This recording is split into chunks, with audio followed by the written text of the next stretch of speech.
దేవుని నామమునకు స్తోత్రం కలుగునుగాక. ఈ ఉదయకాలము మీకందరికీ వందనాలు తెలియచేస్తున్నాను. ఈ దినము మిమ్ములను బలపరచు దేవుని మాట. యెహోవాను స్తుతించుట మంచిది.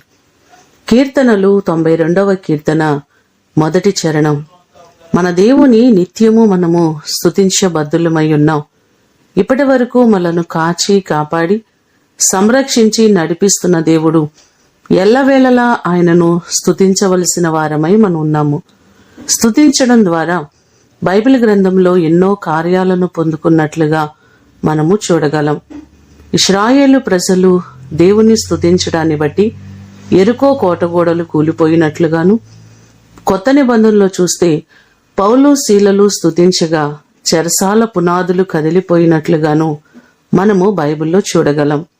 మన జీవితాల్లో కూడా మన ఎదుట ఉన్నటువంటి ప్రతి సమస్యలు తొలగిపోవాలంటే మనము దేవుని నిత్యము స్తుతించాలి.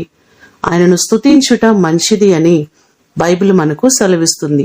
మనందరమును నిత్యము ఆయనను స్తుతించి ఆయన ద్వారా మన జీవితాలలో జయమును పొందుకొని ఆశీర్వదించబడుదుముగాక. ప్రార్థన చేసుకుందాం. పరలోకమందున్న మా తండ్రి, మీ పాదములకు వందనాలు, స్తోత్రాలు. నిత్యము కృతజ్ఞత కలిగి నిన్ను స్తుతించే వారిగా మమ్మలను తయారు చేయండి. ఏ పరిస్థితుల్లోనైనా, సంతోషంలోనైనా, కష్టంలోనైనా, ప్రతి పరిస్థితులలో నిన్ను స్తుతించడం మీరు మాకు నేర్పించండి.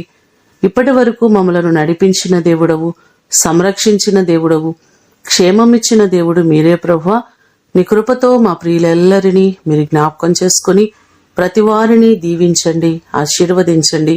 ఈ దినము కొరకు వందనాలు, కృతజ్ఞతలు తెలియచేస్తూ యేసు నామమున అడిగి వేడుకొని పొందియున్నాము తండ్రి.